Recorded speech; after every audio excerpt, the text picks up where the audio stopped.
If you see me looking over to the side every now and then, or it looks like I'm throwing something, it's just I'm having to bribe the dogs so he'll be quiet.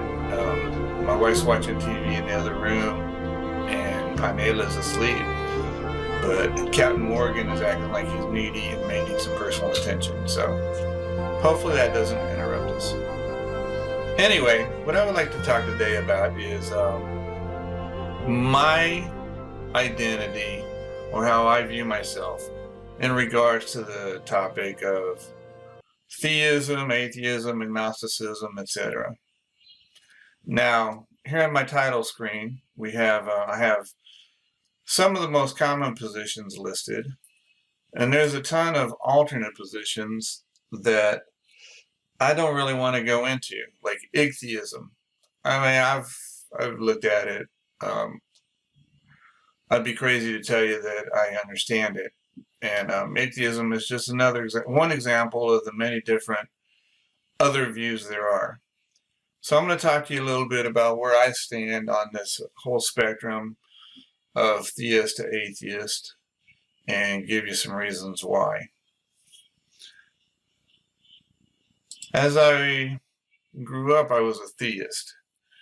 My dad was a Baptist preacher, and I didn't have any reason not to believe what I was taught.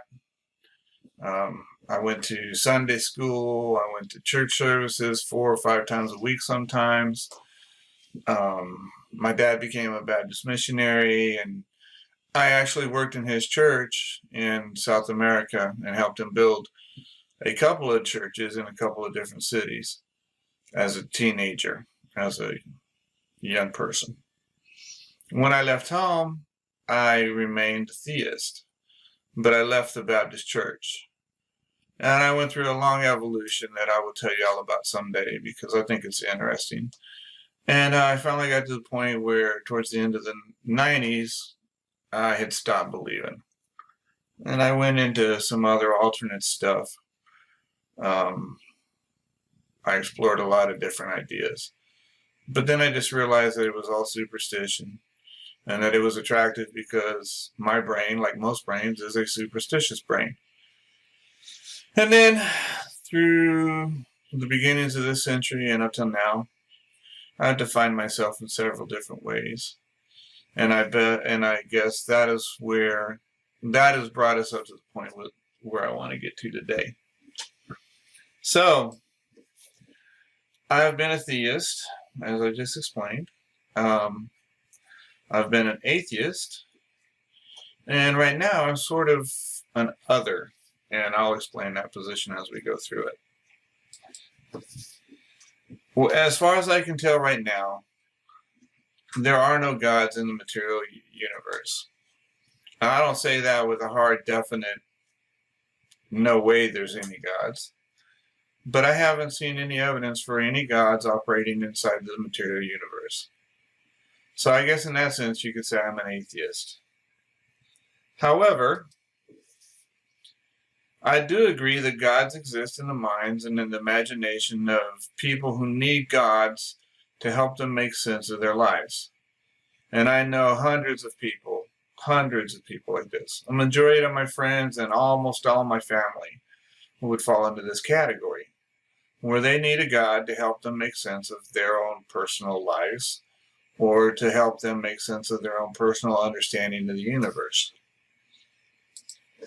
So I can say, because I agree with their point of view, gods exist for them, that I am a theist, but with caveats. First of all, I think gods have existed since the day the first one was invented. I think gods are a human invention.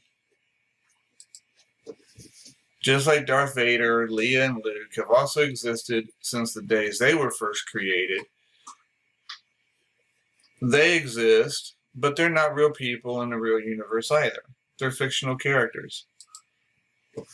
So I've decided that gods are fictional characters humans use to make sense of their own life, to make sense of their own stories, to make sense of their own sense of existence.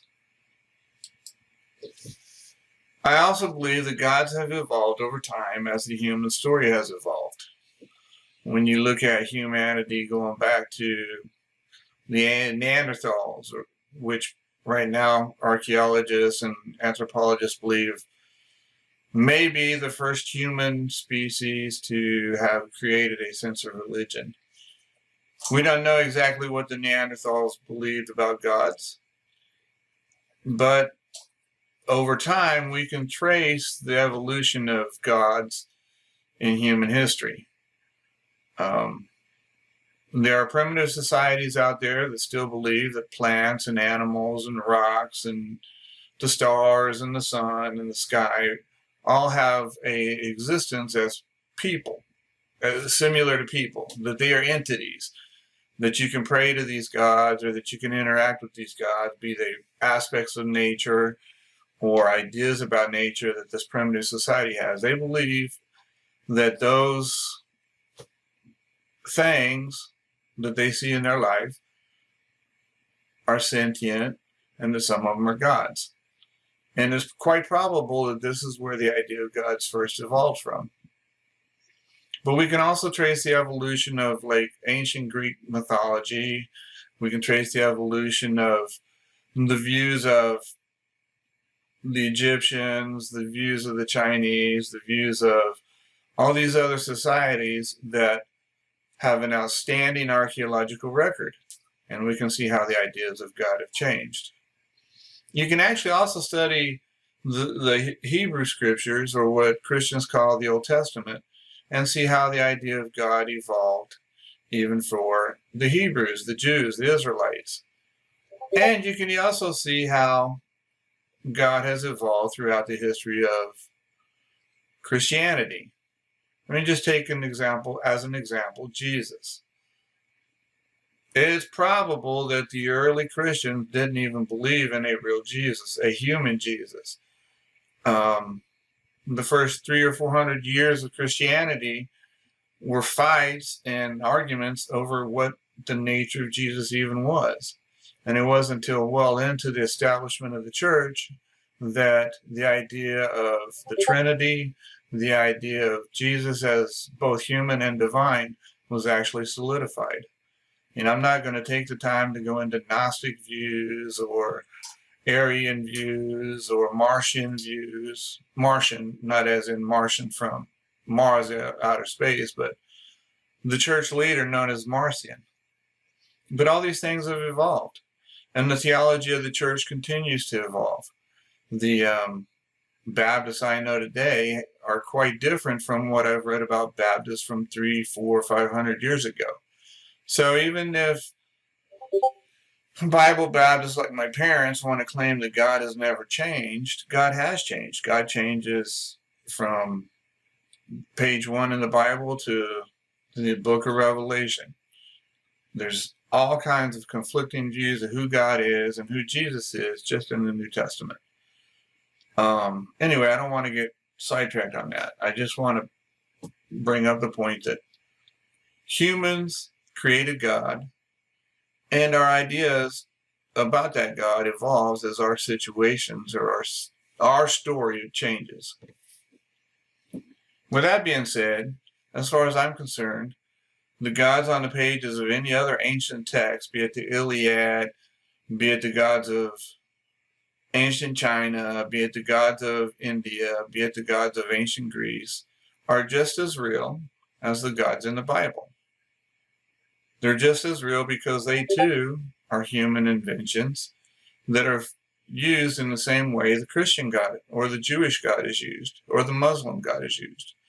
And they're gods that are used to help explain what those cultures have not been able to explain with human knowledge, with science, with math, with anthropology, with whatever tools are available to us today as humans to explain where we come from and where we're headed. So to better explain my thoughts on how I feel about all this, because I could use those two terms, theist and atheist, simultaneously, but using them in slightly different ways than most people use them, I decided that I should invent some new terms. And with these new terms, maybe I can better describe what I think. So the first term I came up with after thinking about it was humanotheist. A humanotheist is somebody who believes that gods are a human invention that helps explain the universe and our existence, and that serves as a filler to overcome that automatically large amount of the universe that we cannot explain on our own. In this sense, a humanotheist uses God as a god of the gaps. He explains those things that science or human knowledge so far hasn't figured out. And that's okay. I really have nothing against a god of the gaps. I really have nothing against those people who I would view as a humanotheist.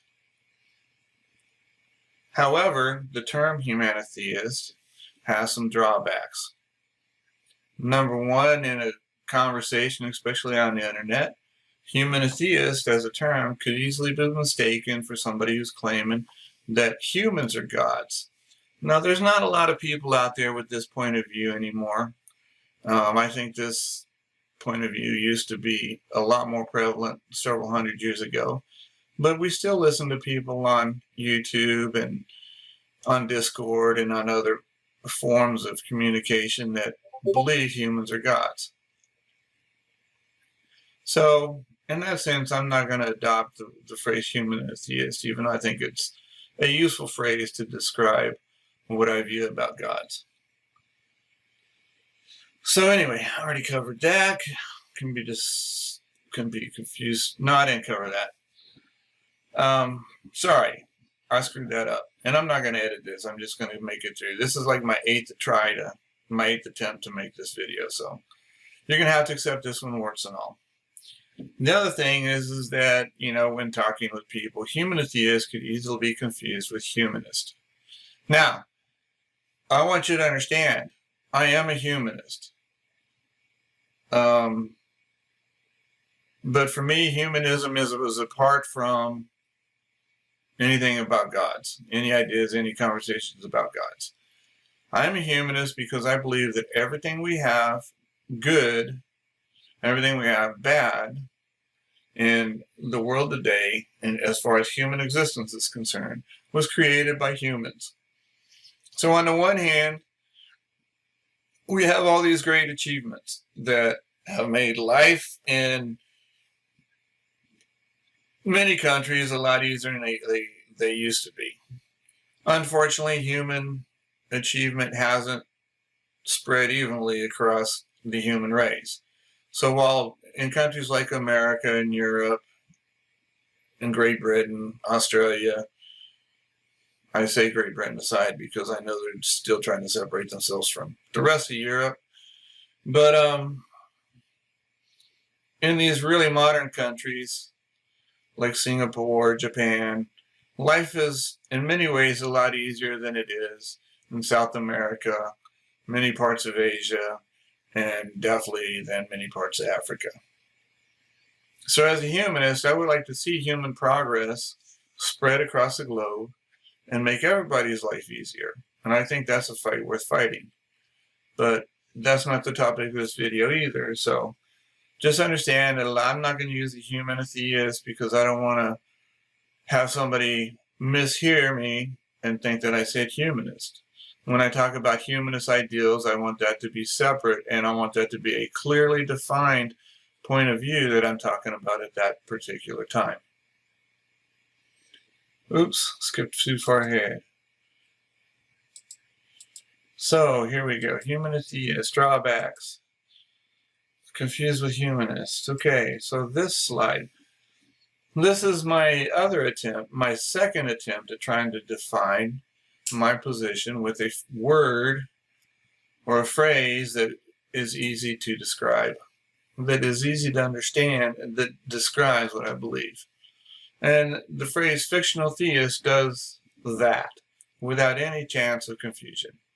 So basically, a fictional theist is a person who believes that gods are fictional devices humans use to make sense of what they're going through and what they see around them. And I don't have a problem with people who use a God invention in this manner. If you haven't found the way to use science and human knowledge to explain it, I don't mind if you use a God to try to make sense of your own life. I do have a problem if you try to use a God idea to try to control my life or the lives of other people who don't buy into your God idea. But as far as you using a God to explain to yourself your own life and your own existence, go for it. If that makes life easier for you, I don't have a problem with that. But like I said, don't try to impose your fictional theist views on me. However, excuse me, the more I thought about it, the more I decided that there was an even better phrase or terminology that I could use to describe where I'm at right now. And that is this one, a dog theist. More than any other word or phrase, dog theist explains best where I stand right now on the argument of God, whether gods exist or they don't. Because simply put, dogs are God. Thanks for listening to this crazy meandering of mine. Hopefully it's useful to you in some way. Have a great day.